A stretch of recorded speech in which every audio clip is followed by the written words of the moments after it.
Welcome back to Mark Holubus Vlog, everyone. Thanks for joining in. Today is the next day in the experience with the Jag. We're going to take it out for a drive today. Did you know that since the last vlog, we've had a massive dump of snow? And now not only is there a lot of snow laying around, but there's also a lot of ice on the roads because they've been packed down over the last week. We're going to take the Jag out here, and I'm going to show you what the car can and can't do. I've already noticed a few issues with the extremely cool weather. We've hit kind of minus 20, minus 15, minus 20 degrees C already, so it's been quite cold. But I want to show you guys some of the things I've observed and whether we can actually drive these cars. Can you drive an F-Type in the wintertime? I'll kind of explain that, but let's go check it out. But first, let's start the car. I've got the app on my cell phone. Let's hit it.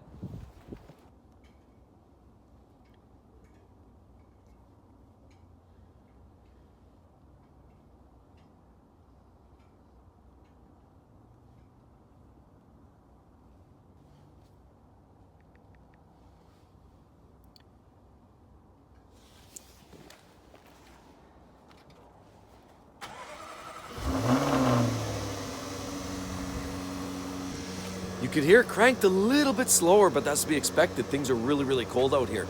Again, we're about minus 15 degrees Celsius, so I would expect everything to be a little cooler.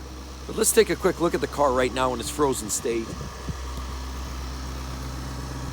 I would say right now, one thing I've noticed, these LED headlights, when they do come on, don't work very well. You can't really see through all the frost. So you do want to kind of take that off. It's kind of frozen on there hard. One thing I notice is when you unlock the door, these mirrors do not like it. They make a lot of noise. They really do fight the process, as well as this, because it's moving parts, lots of moving parts. There it is. Sounds like a thing of beauty.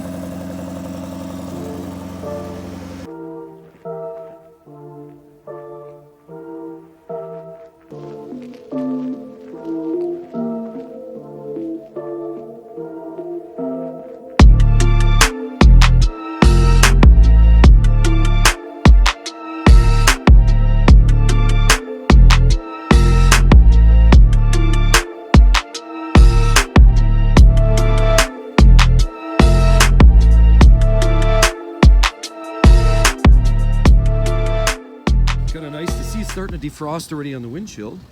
Now the one thing, like I said, as soon as I pull out the remote, which is what I have right here, I'm going to unlock it. You'll see that should open and that should flip out. Now I hope, last time this made a lot of crunchy noises because of the ice. Let's try it. Ooh, not very nice, crunchy. See the other side? Yeah, that one went too, so we're good. And then I see the door handle went. Now the other thing I noticed was this, because it's a coupe, it automatically drops the window down a ½ inch when you open the door. Last time it didn't really do that. I had to kind of force it past because everything freezes up in here, gets all tight and frosty and seizes up, and then the window doesn't actually drop. Look at all this nasty ice. Oh man. Let's pull that. Let's see what happens with the window. Nope, I can't even get the door open.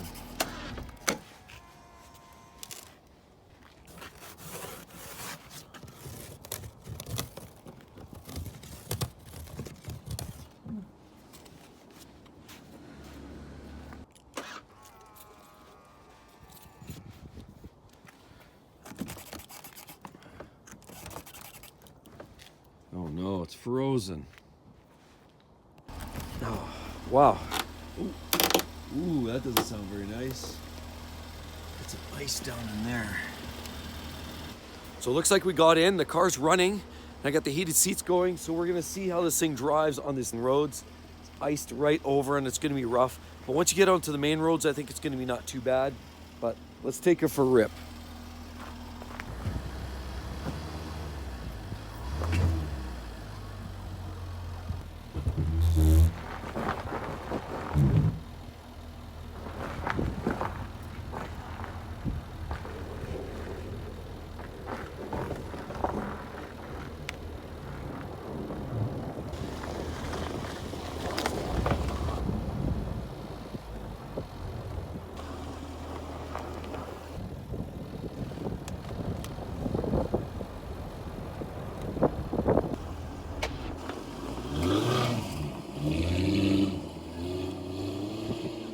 Well, it's quite an affair. With these like this who are just speed by, they don't even give you a chance to get merged back in.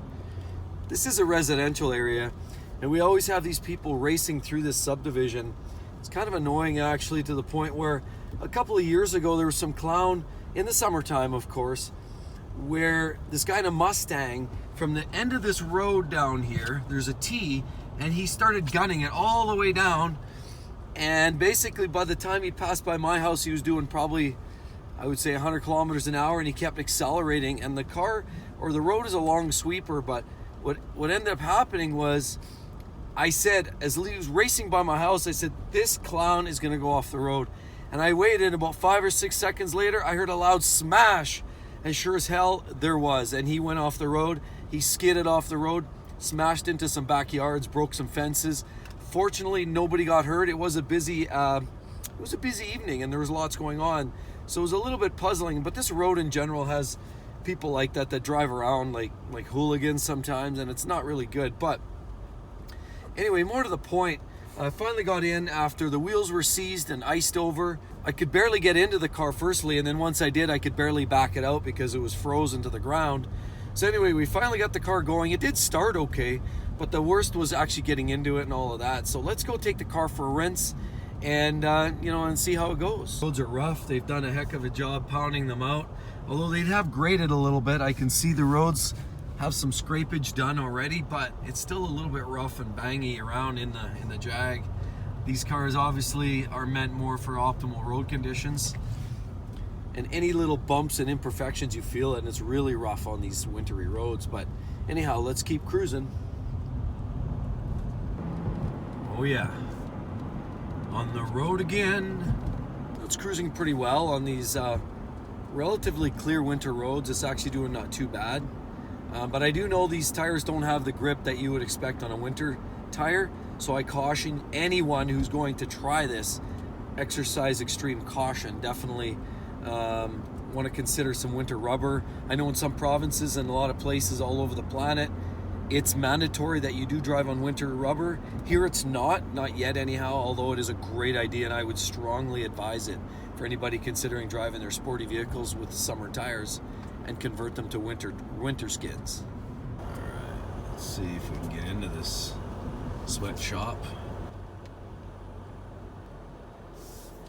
Here we are. Ooh, nice and dry. Perfect.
There's a few critical areas that you want to drive before driving this car back out in the cold. Here, let's do that.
So I've started to learn a few things, guys, about driving one of these Jags in the wintertime.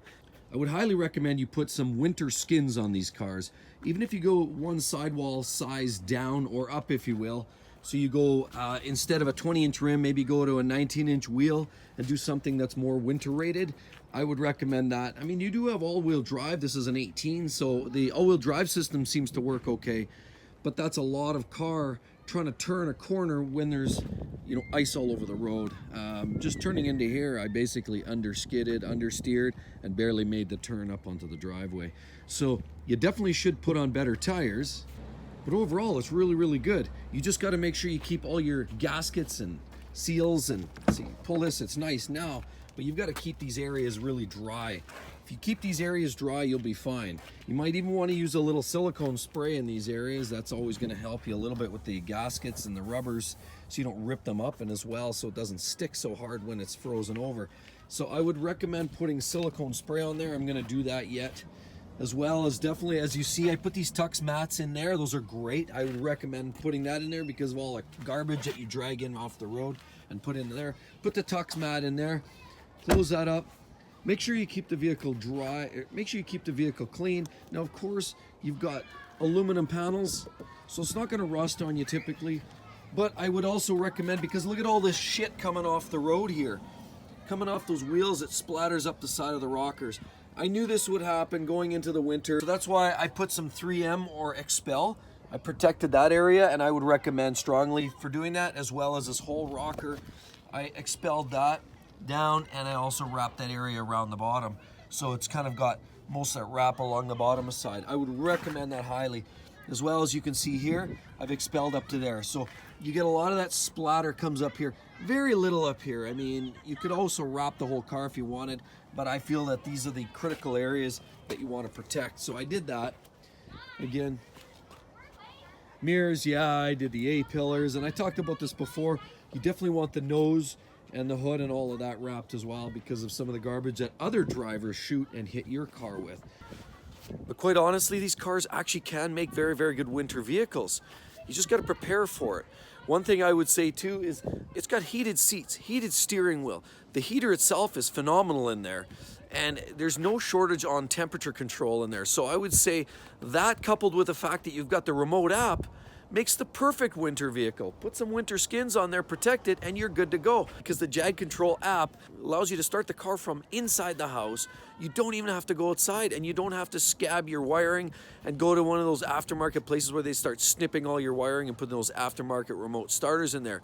I might do that on, a Dodge pickup truck like that, but I definitely wouldn't put an aftermarket scab job in a car like this. Once you start mucking with factory wiring, you're asking for trouble. So much complexity in these cars. What you don't need is a 16-year-old pimple-faced kid hacking into your electrical system, causing you all kinds of grief. But other than that, these cars are really good to go. I would say, again, just get the tires and you're set. What are your guys' thoughts? Any of you guys drive your cars like this? If maybe you have an F-Type or maybe you have some other comparable car like that, do you drive them as well in the wintertime, or have you considered driving your car in the wintertime? I mean, we've had the X5 right here. Obviously, it's an SUV. We put all-weather tires on there.